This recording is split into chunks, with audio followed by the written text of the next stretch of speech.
They called him the Collector, not for gold or horses, but for the debts of wicked men, debts paid not in blood, but in promises. He'd tracked the girl for 3 weeks across the blasted plains, the final payment for her father's cowardly bargain. To the Collector, it was simply the closing of a ledger, a task like any other. He found her in the ruins of an old mission, cornered and trembling, her eyes filled with a defiance that almost impressed him. His hand reached for her to finish the job, but then she looked past him, her own hand moving to the gentle swell of her stomach, her voice cracking as she begged, "I'm with child." For the first time in a decade, the Collector froze. The contract was for the father's debt, for one life. But the child was not on the ledger. Finishing what her father started now meant damning an innocent soul. But defying the contract meant his own life was forfeit. The silence that followed her confession was a living thing, heavier than the stone walls around them. Kaelin's outstretched hand, which had moments before been an instrument of finality, now hung in the air like a broken tool. The ledger in his mind, with its neat columns and absolute certainty, was a smouldering ruin.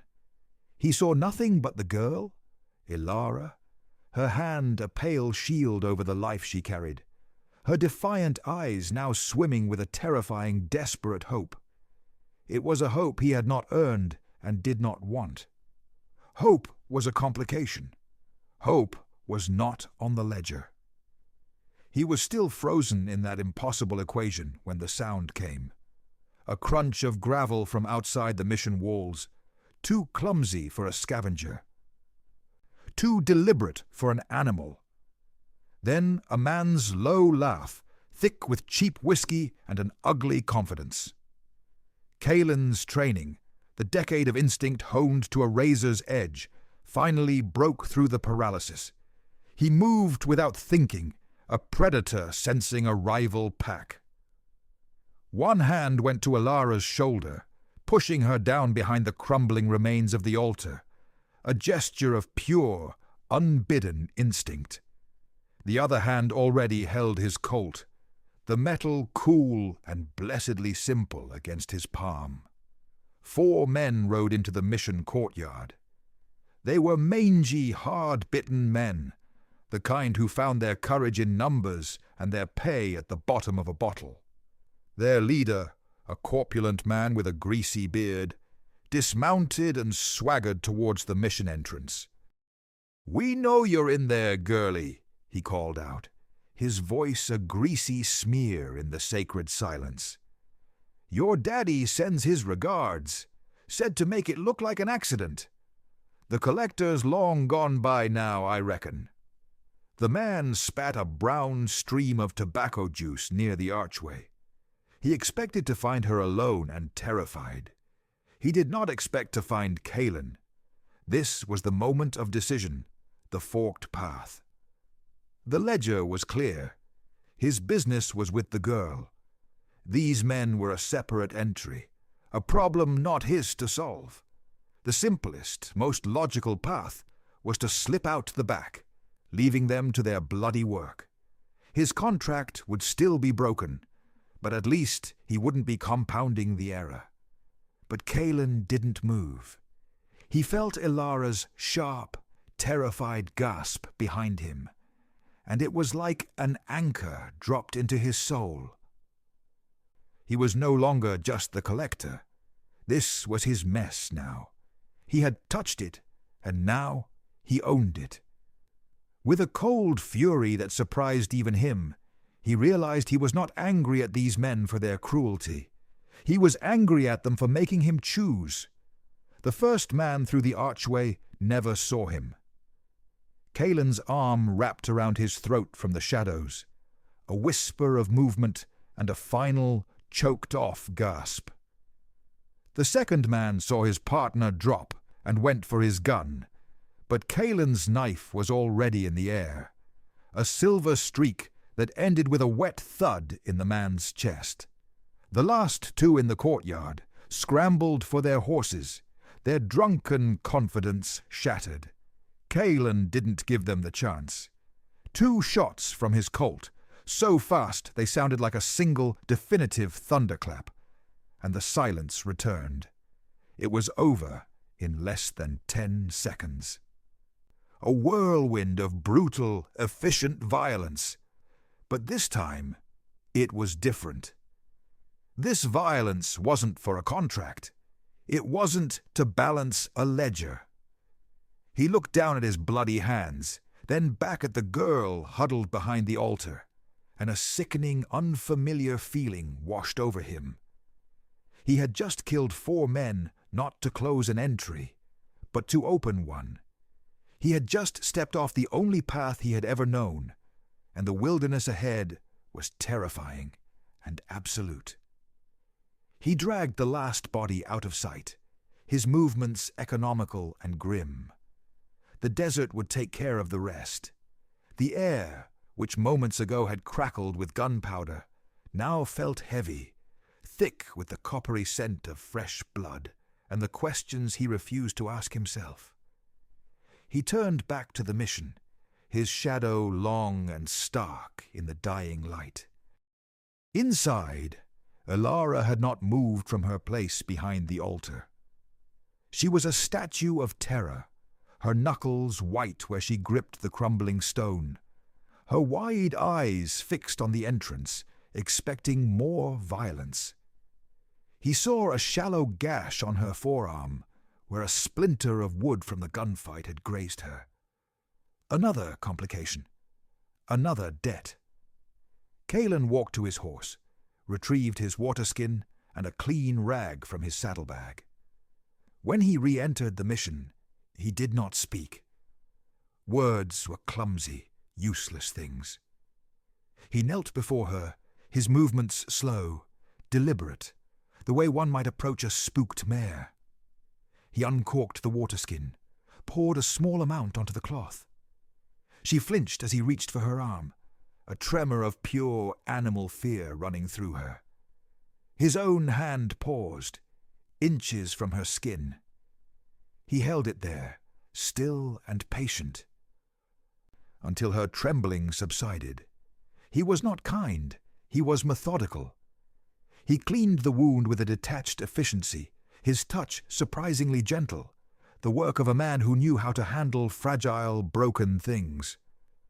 The silence stretched, filled only by the sound of the wet cloth on her skin and her sharp, shallow breaths.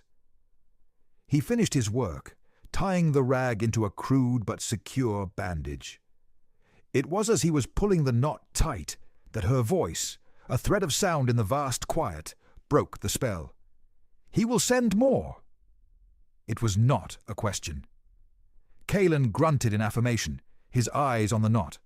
"My father?" she asked, her voice barely a whisper. Kalen shook his head once. "No, the man your father owes." He saw a flicker of something in her eyes, not just fear, but a dawning understanding. She was looking at him, truly seeing him.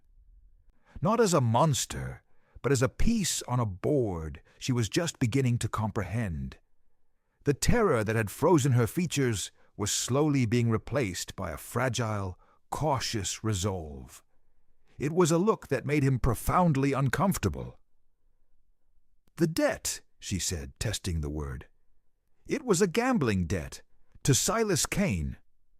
She said the name as if it were a curse, the air growing colder around it. Kane doesn't forgive debts. He doesn't forgive anything. Seeing that he had saved her, a man sent to claim her, she had made a choice. She had just handed a weapon to the man who was supposed to be her executioner. For the first time, Kalen felt a crack in the cold wall of his detachment. It was not kindness. It was not pity. It was a foreign, unwelcome seed of empathy, and he knew, with a certainty that chilled him to the bone, that it was going to get them both killed. They rode hard for 2 days, the silence between them a constant, thrumming thing. Kalen pushed them relentlessly, choosing trails that were little more than goat paths, his eyes constantly scanning the ridgelines behind them. The stoic confidence that had been his armor for a decade was gone, replaced by the grim, hyper-vigilant energy of the hunted. He was no longer the ghost. He was the one being haunted. The ledger was broken, the contract void. By now, Silas Kane would know. The wires would be singing with his name, not as the collector, but as a traitor. A bounty would be placed, not just on the girl, but on him. He was a loose end, a liability. And Silas Kane was a man who tied up loose ends. They found refuge in a deserted way station, a sad, wind-battered collection of buildings slowly surrendering to the vast emptiness of the plains. One of the structures, miraculously, still had a mostly intact telegraph office. The machine sat on a dusty desk, a metal spider waiting for a message. Kalen ran a hand over the cold brass key. His first instinct, the instinct of the old Kalen, was to wire Silas, to try and explain, to somehow renegotiate the impossible terms of his new reality. But he knew it was useless. Kane did not negotiate with broken tools. You simply discarded them. Ilara watched him from the doorway, her face pale with exhaustion, her arms wrapped protectively around her stomach. He saw the question in her eyes. What now? For the first time in his life, Kalen didn't have the answer. He had always been the plan, the final, brutal solution. He had never needed a plan of his own. The feeling of vulnerability was a bitter, unfamiliar poison in his throat. He could not do this alone.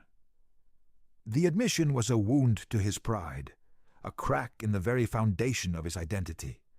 But survival was a pragmatic master. His fingers began to tap the key, not with the crisp, official rhythm of his reports to Kane, but with an older, more personal cadence. It was a code he hadn't used in years, a relic from a life before the ledger. He sent the message to a name that was not on any of Silas Kane's approved lists, a ghost from his own past. Asher, Saddle Pass, 3 days, bring your bag, debt outstanding. He didn't know if the man would even be there. He didn't know if the disgraced, whiskey-soaked doctor he remembered was even still alive. But it was a chance. It was a move. As the last click of the key echoed in the dusty room, the reality of his choice settled on him like a shroud. He had just declared his rebellion not with a gunshot, but with a plea for help. He had admitted weakness. He had admitted need. The collector was truly gone, and in his place was just a man, exposed and running out of time. They had 2 days before Asher was due. 2 days in the aching silence of the way station. Kalen had spent the first cleaning his weapons and methodically fortifying their position, finding a grim comfort in the familiar tasks. But Ilara had spent it building a sanctuary. She did not plead or complain. She simply worked. She found a broom and swept away a decade of dust. She found a crate of old, threadbare blankets and began mending them with a quiet determination. She discovered a half-wild herb garden behind the main building and returned with plants he did not recognize, which she then boiled into a tea that eased the ache in his bruised ribs. He watched her, this girl who should have been a simple entry in his ledger, and found himself adrift in an ocean of unknown variables. She was a survivor. It was etched into the scars on her hands, in the efficient way she moved, in the resilience of her gaze. He had built his life on the clear, hard lines of contracts and consequences, and she was a living, breathing testament to a kind of strength the ledger could never quantify. The silence between them, once a tool of his trade, now felt like a confession of his own inadequacy. He didn't know how to speak to her, so he asked a question that was not on any contract he'd ever enforced. "Why you?" His voice was a rusted hinge, stiff from disuse. She stopped her work, her hands stilling over a torn blanket. She didn't look at him at first, her eyes fixed on the ragged wool. "My father," she began, her voice low and steady. "He believes everything beautiful is a coin to be spent. Land, horses, daughters."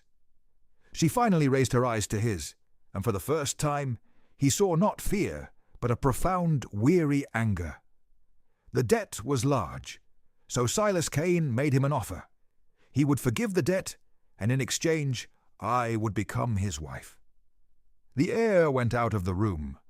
Kalen's understanding of the world, already fractured, now shattered completely. This wasn't a business transaction gone wrong. It was a personal, possessive crusade. Silas Kane didn't want a life to settle a debt. He wanted her. "I ran," she said, her voice dropping to a whisper. "The night before he was to arrive, I knew the penalty for my father's broken promise was collection. I chose you. I thought a quick death was better than a long one in his gilded cage." Kalen looked at her, at the quiet strength in her posture, at the fierce, protective way her hand rested on her stomach. His mission, the cold, hard mission of the ledger, had been to collect the price for a broken promise. Now, he realized with a terrifying clarity, his purpose had changed. His purpose was to protect the woman who had dared to break it. The mission was no longer about the child, it was about her.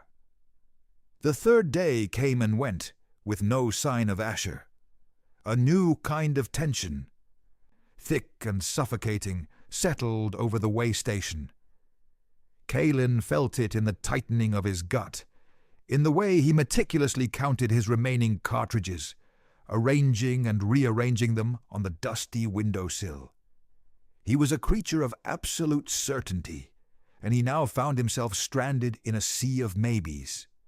Maybe the wire never reached Asher.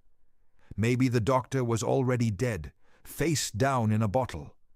Maybe help was not coming. He looked at Alara, who was staring out at the vast, empty horizon, her hand resting on her stomach. He saw not fear in her eyes, but a familiar, grim resignation. She was a woman who had learned not to rely on maybes. The horses were what gave them away. Kalen heard the faint, rhythmic drumming through the soles of his boots long before he saw them. Two riders, moving with the practiced, predatory ease of professionals. He knew at once they weren't Asher. They were Kane's men. He also knew who they would be. Silas Kane was a man of cold, theatrical gestures, a master of psychological warfare. To hunt a traitor, he would not send strangers. He would send the traitor's own apprentices. He would send the Finch brothers. Kalen felt a cold knot tighten in his stomach.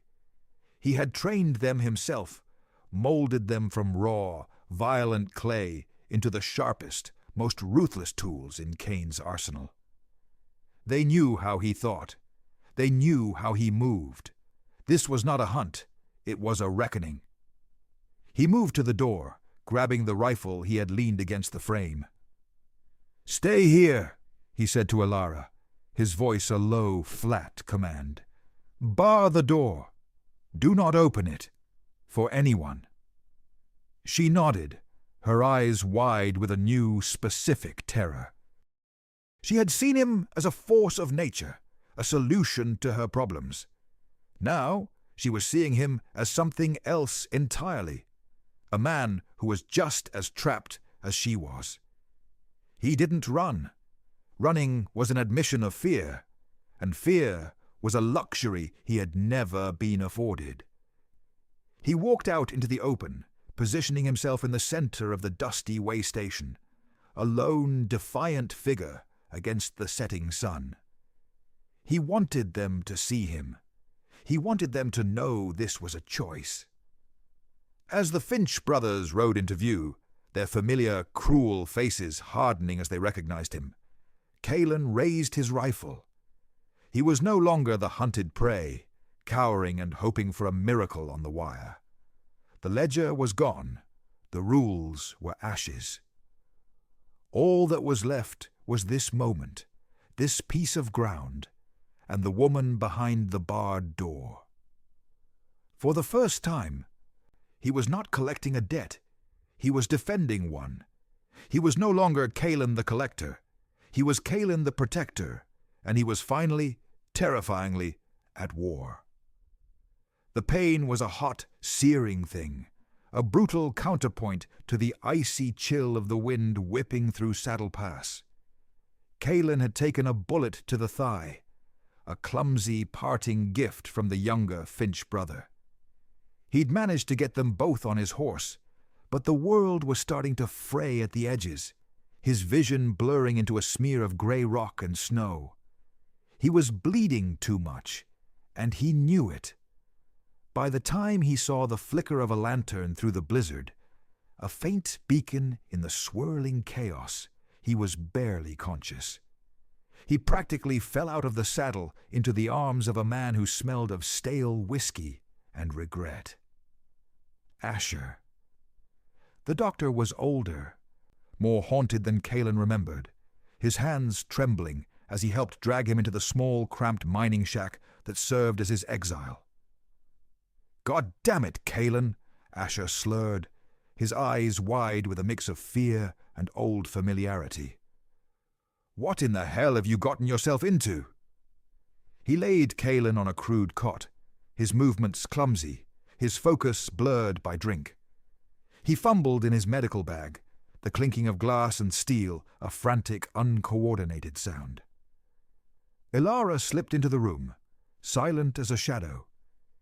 She took one look at the situation, at the dark, spreading stain on Calen's trousers, at the doctor's shaking hands, and her own terror seemed to solidify into a cold, hard resolve. She moved past Asher, her face a mask of fierce concentration. She had a bundle of herbs in her hands, plants she must have gathered from some sheltered crevice in the rocks. "Step aside," she said, her voice quiet, but ringing with an authority that cut through Asher's drunken haze. He froze, looking at her as if for the first time. With a competence that belied her situation, she began to work. She packed the wound with a thick, dark poultice of mashed leaves, the scent earthy and medicinal. Her hands were steady, her movements precise. She tore a strip from her own petticoat and wrapped the wound with a firm, practiced pressure that made Calen grit his teeth, but instantly slowed the bleeding. Asher watched, stunned into sobriety, as this slip of a girl did what he, in his current state, could not. He saw the way she handled the wound, the calm expertise in her touch.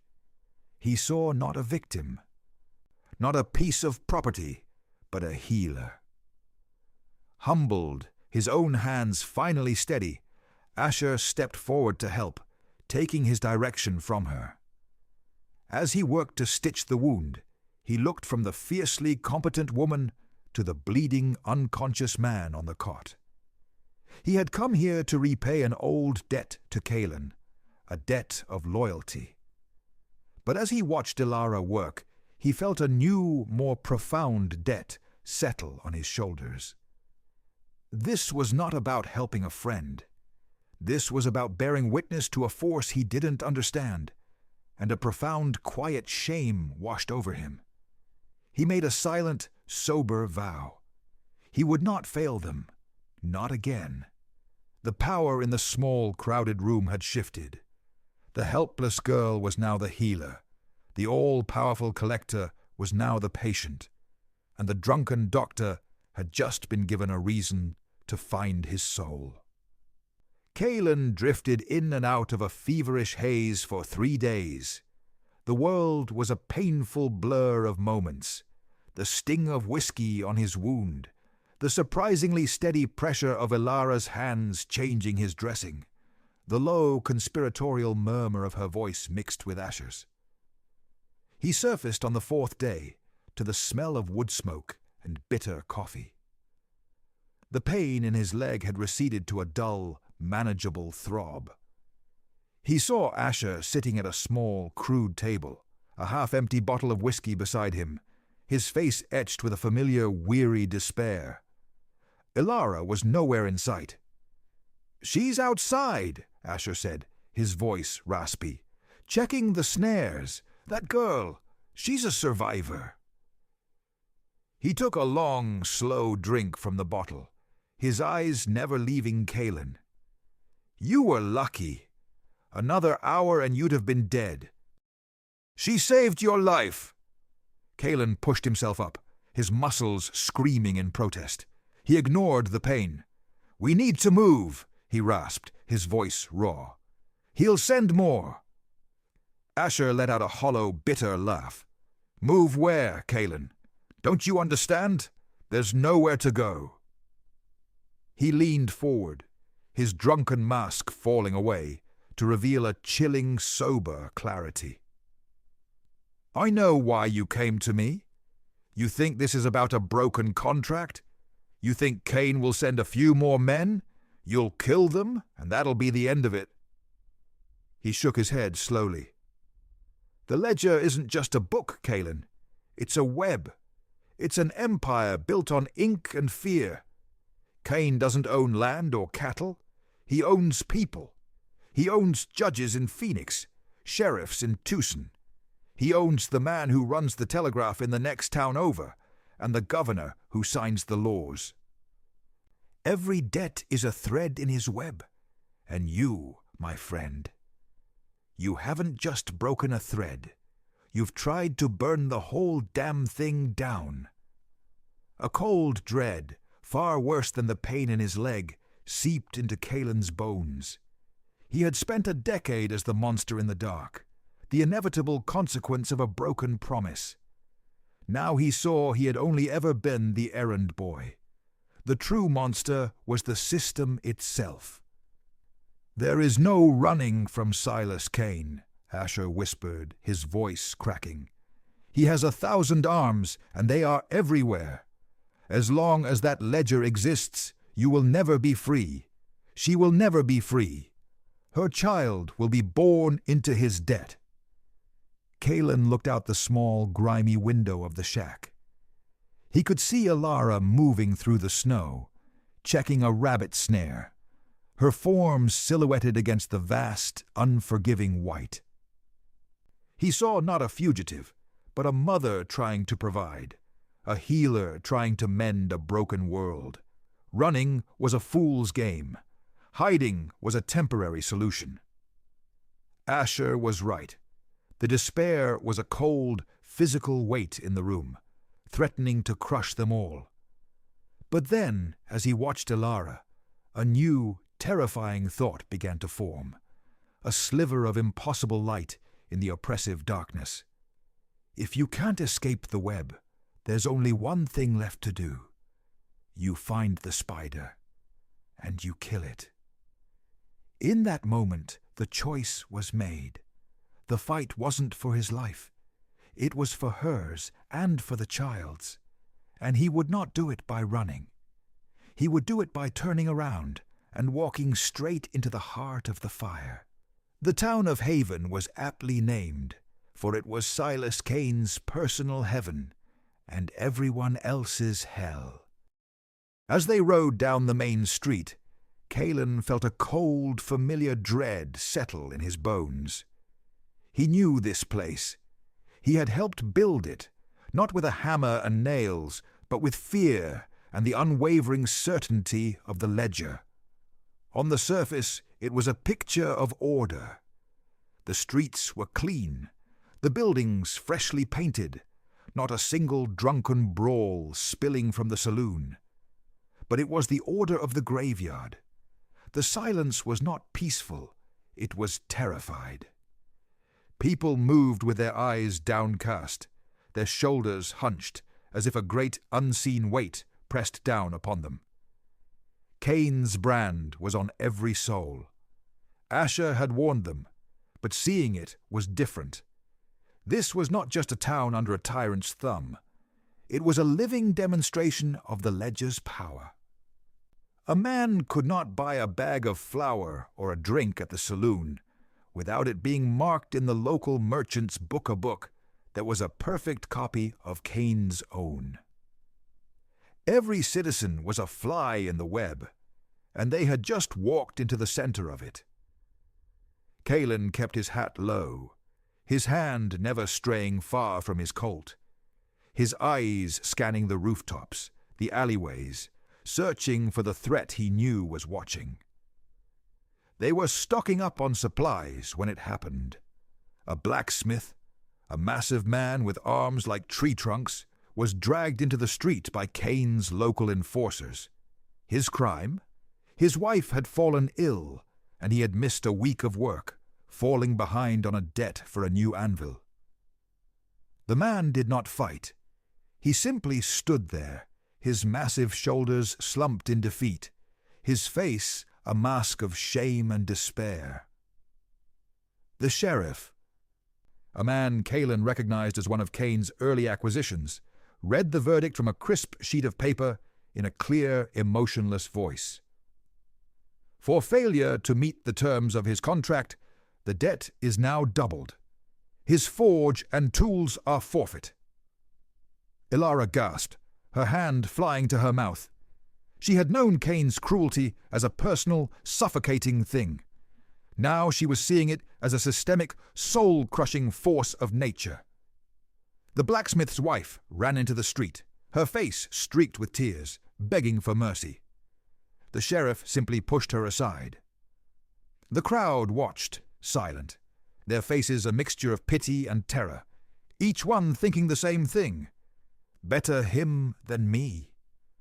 Cain felt Ilara's hand grip his arm, her knuckles white. He looked at her and saw the fear in her eyes. But beneath it, something new was hardening into existence. The same anger he had seen in the mission was back, but it was no longer the anger of a cornered animal. It was the cold, righteous fury of a woman who had seen the face of true evil and had decided, unequivocally, to fight. "It's not just the ledger, is it?" she whispered, her voice trembling with rage. "It's everything. He owns everything." In that moment, Cain knew their mission had changed. This was no longer just about their escape, their survival. She had just pledged herself to his war, not just for her own freedom, but for the soul of this town and every other one like it. They made camp in a hidden canyon, a day's ride from Prescott, a jagged scar in the earth concealed by a thick stand of juniper and pine. It was a place of quiet, watchful stillness. For 3 days they planned. Cain drew maps in the dirt with a stick, detailing the layout of Cain's headquarters from memory, his voice a low, methodical murmur as he explained guard rotations, entry points, and weaknesses. Asher, now perpetually sober and focused, added details about the town's routines. But it was Ilara who absorbed it all, her questions sharp and insightful, her gaze missing nothing. She was no longer just a survivor. She was a soldier. On the 3rd evening, as the fire crackled and threw dancing shadows against the canyon walls, Cain placed his colt in her hands. It was heavy, a solid, brutal piece of machinery. "You need to know how to use this," he said, his voice devoid of emotion. "Not to fight, To finish it. If I fall, if they take me, you do not let them take you, or the child. Understood?" His words hung in the air, cold and absolute. She looked at the gun, then back at him, and he saw not fear, but a profound, sorrowful understanding. She nodded once, her hand steady as she took the weapon. He spent the next hour teaching her. The feel of the trigger, the kick of the recoil, the smell of gunpowder in the cool night air. The lesson was a strange, brutal kind of intimacy, a trust forged in the shared certainty of coming violence. As she began to hit her marks, her movements growing more confident, the silence between them shifted. The wall of professional detachment he had maintained for a decade finally crumbled. "I wasn't always this," he said, his voice so quiet it was almost lost to the crackle of the fire. She stopped, turning to face him, the moonlight catching the question in her eyes. He told her then, the words rusty and painful, of a time before the ledger, of a small town, a foolish debt, and a family that couldn't pay. He had been sent to deliver a warning, a simple message. But the debtor had panicked, a struggle had ensued, and in the chaos, the man's young daughter, no older than 10, had been caught in the crossfire. Kalen had frozen, paralyzed by a choice he was not prepared for, and in that hesitation, the girl had died. "Silas Kane saw weakness in that," Kalen murmured, his eyes lost in the flames. "He said the world is chaos, and the only way to survive is to be the instrument of order. No choices, no feelings, just the numbers in the ledger. It was a simple, clean equation. Until you—" He looked at her, at the woman who had shattered his perfect, sterile mathematics with the impossible variable of a new life. For the first time, he let her see past the mask, past the myth of the collector, and into the profound, aching void at his core. He had just handed her the key to his soul, the origin of his curse, and in her eyes he saw not judgment, not pity, but a flicker of shared, profound understanding. They were two broken halves of the same scarred world, and for a fleeting, terrifying moment in the firelight, he felt something he had not allowed himself to feel in a decade. Hope. The infiltration was a masterpiece of silent, deadly clockwork. Asher, using his old status as a town doctor, had created a diversion at the far end of the compound, a manufactured cholera scare that drew half of Kane's men away.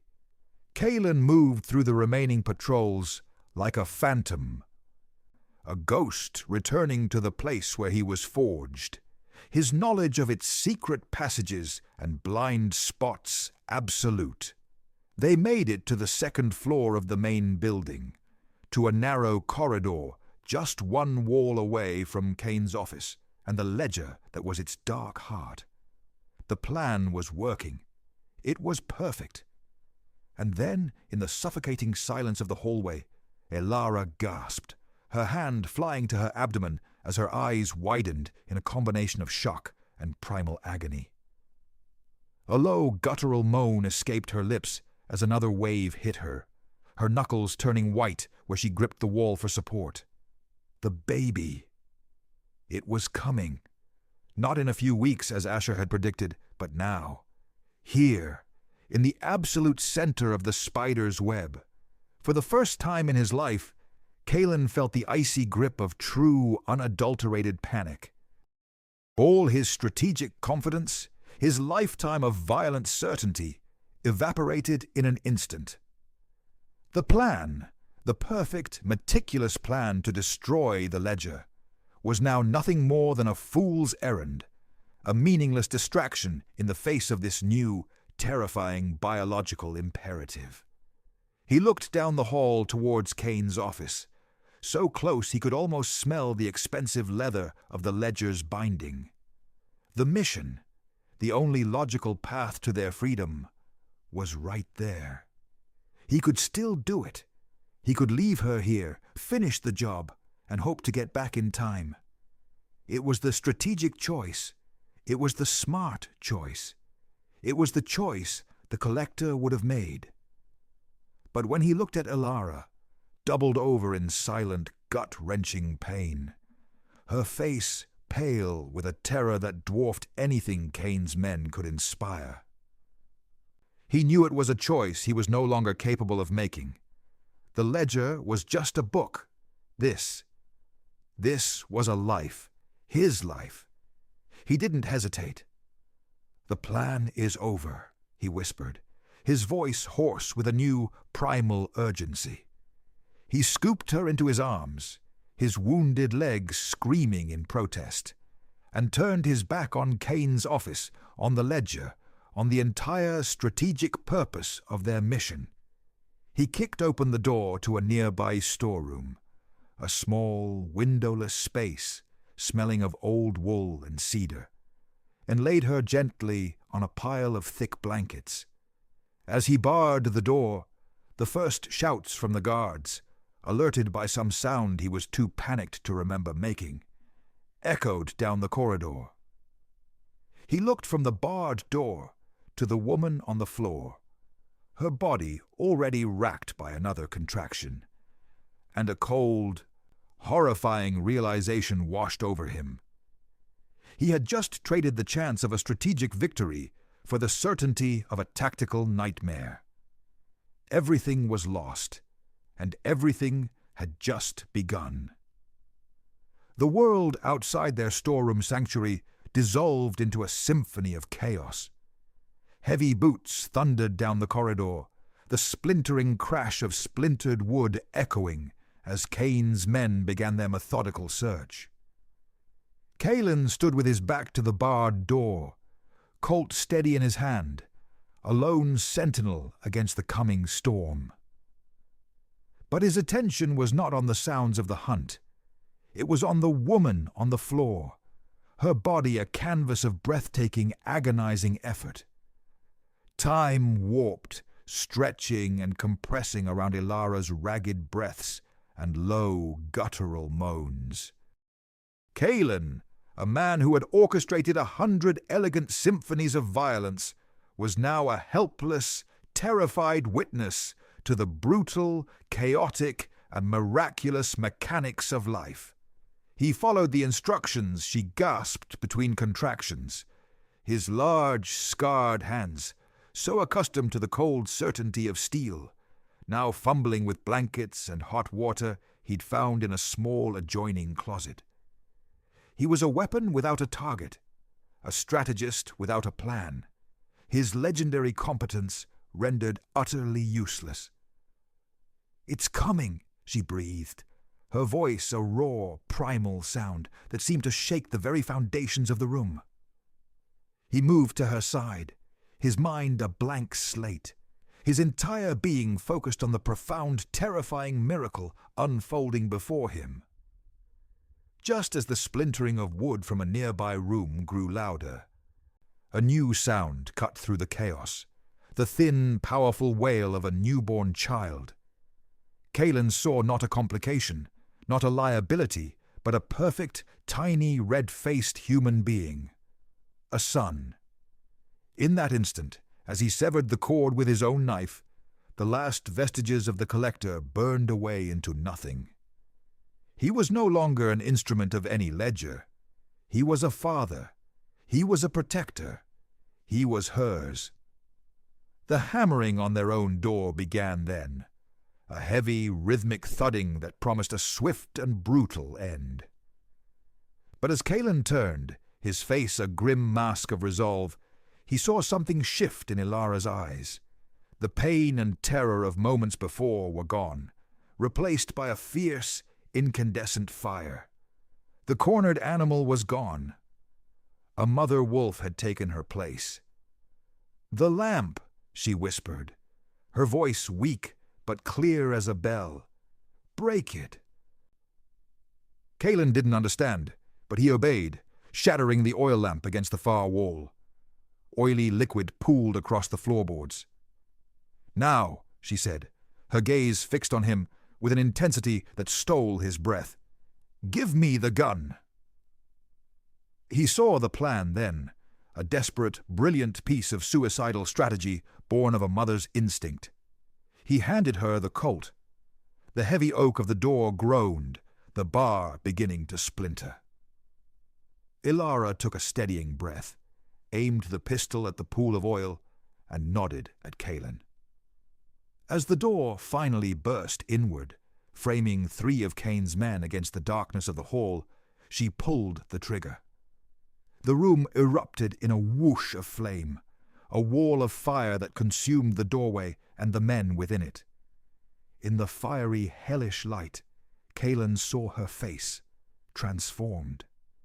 She was no longer a victim to be saved. She was a warrior, and he, for the first time in his life, was not fighting alone.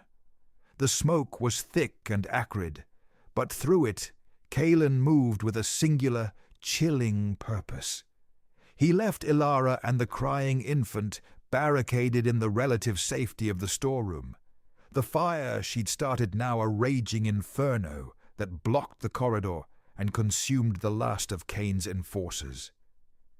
He walked through the chaos, a ghost moving through his own haunted past, his Colt heavy in his hand, his mind a quiet, cold sea of absolute resolve. He found Silas Kane not in the midst of the fight, but in his immaculate office, calmly pouring himself a glass of brandy, as if the screams and the smell of burning wood were a mild inconvenience. Kane looked up as Kaelin entered, his face a mask of disappointed reason. He showed no fear. He simply gestured to the chair opposite his large mahogany desk. "Kaelin," he said, his voice the smooth, cultured instrument Kaelin had obeyed for a decade. "An impressive display of chaos. Unnecessary, but impressive."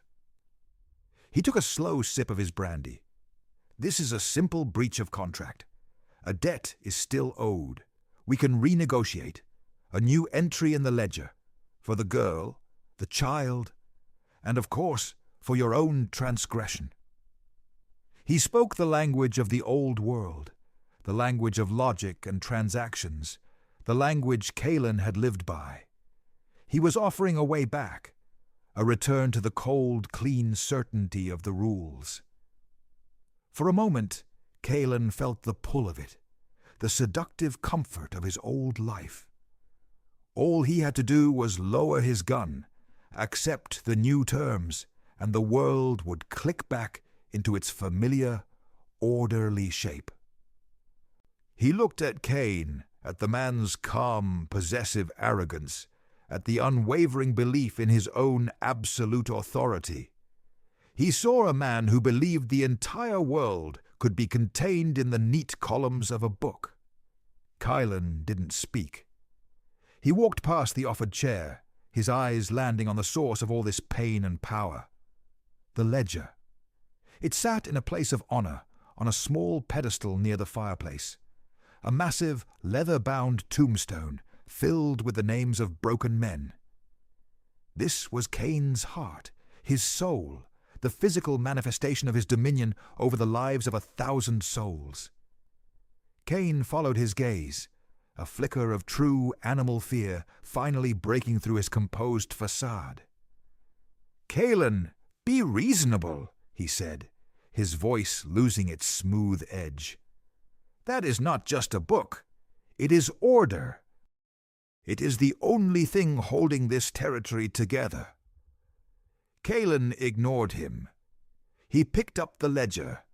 It was heavy, weighted with a decade of his own sins, with the blood of the girl in the canyon, with the shame of the blacksmith in the street. He turned, not to Kane, but to the roaring fireplace. He heard Kane stand, heard the man's sharp, panicked intake of breath. This was a violence Kane could not comprehend, a destruction of a symbol, a desecration of his entire religion. With a slow, deliberate movement, Kalen extended his arms and dropped the ledger into the heart of the flames. The old, dry pages curled instantly, the ink blistering, the names of the damned turning to black, meaningless ash. A profound, cathartic roar filled the room as the fire consumed the source of all their pain. He had not killed the man. He had killed his God. And in the silence that followed, amidst the smell of burning leather and broken promises, Kalen finally felt free. They left Prescott under the cover of a starless, moonless night, leaving behind the smoldering ruins of Silas Kane's empire. Asher had secured them a wagon and 2 sturdy mules, and they traveled in silence, the only sound the creak of the wagon wheels and the soft, occasional cry of the newborn nestled in Ilara's arms. The threat was over. The web was burned. Kalen felt not triumph, but a profound, terrifying emptiness. For 10 years he had been the collector. His identity had been a simple, brutal equation etched in the pages of Kane's ledger. Now the ledger was ash, and he was nothing. A ghost without a purpose, a weapon without a master. He was a free man, and he had never felt more lost. They made camp by a small, clear creek. Ilara tended to the baby, her movements a portrait of weary, maternal grace. Kalen sat by the fire, staring into the flames, feeling the phantom weight of the ledger, the familiar, cold certainty of its rules. He had lived his life in a world of black and white, of debts owed and payments collected. Now he was adrift in an endless, terrifying sea of grey. He had no identity, no code, no idea what a man like him was supposed to do the day after the war was over. Ilara came and sat beside him, the sleeping baby cradled in a sling against her chest. She didn't speak for a long time, the silence between them no longer tense, but soft and contemplative. Then she reached out and took his hand. It was a simple gesture, but it felt more profound than any gunshot. Her fingers traced the network of old, pale scars that crisscrossed his knuckles and the back of his hand, a roadmap of a violent life. "Everyone has a ledger," she said, her voice soft as the rustle of leaves. "A record of their debts, of their sins." He started to pull his hand away, a familiar shame coiling in his gut. But she held on, her grip gentle but firm. "You are wrong about yours," she continued, her eyes meeting his across the firelight. "I have seen your ledger. I saw it in the mission when you stood between me and those men. I saw it in the way station when you faced the Finches alone.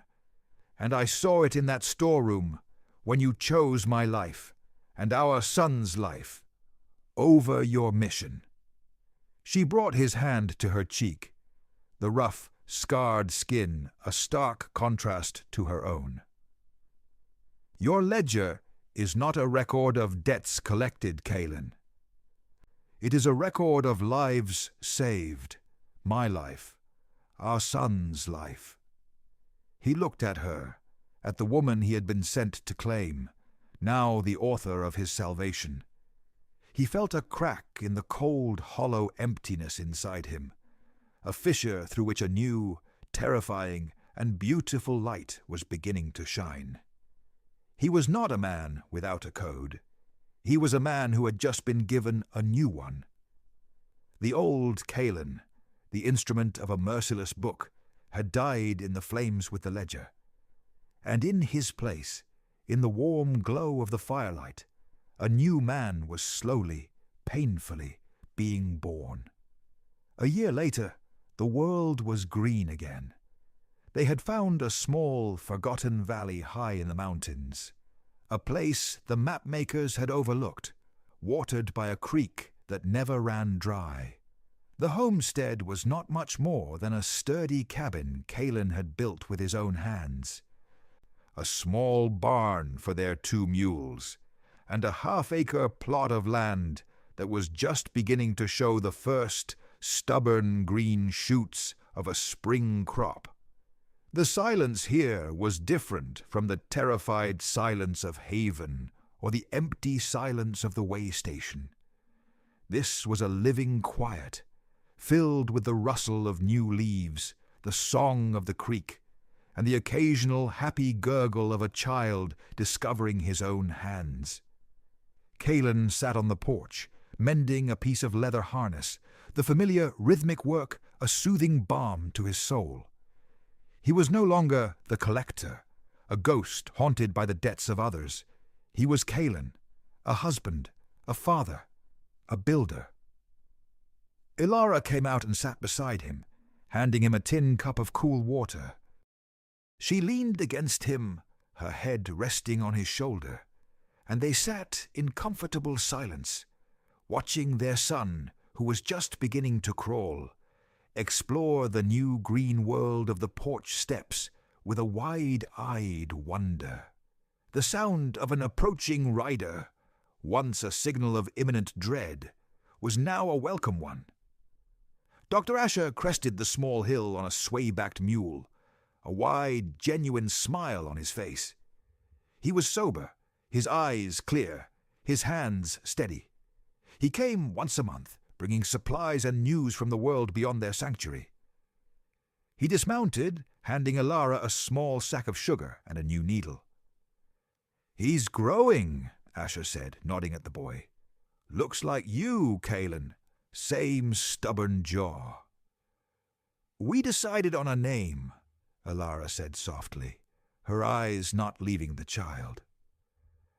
Kalin looked at her, a silent question in his gaze. He had left the naming to her, a small piece of her past that he had no right to claim. "I had a brother," she said, her voice thick with a memory Kalin had never heard. "He was a good man, a kind man. Before my father's debts consumed everything, he was the one who kept us safe." She looked up at Kalin, her eyes shining with unshed tears. "His name was Samuel."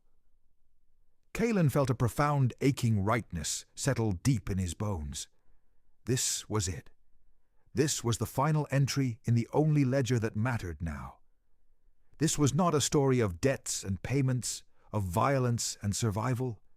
It was a story of a legacy, not a legacy of wealth or power, not a kingdom built on fear, but something far more fragile and infinitely more precious. It was the legacy of a good man's name, passed on, a seed of hope planted in a new green world. A testament to the fact that even after the cruelest of winters, life, stubborn and beautiful and relentless, could always begin again.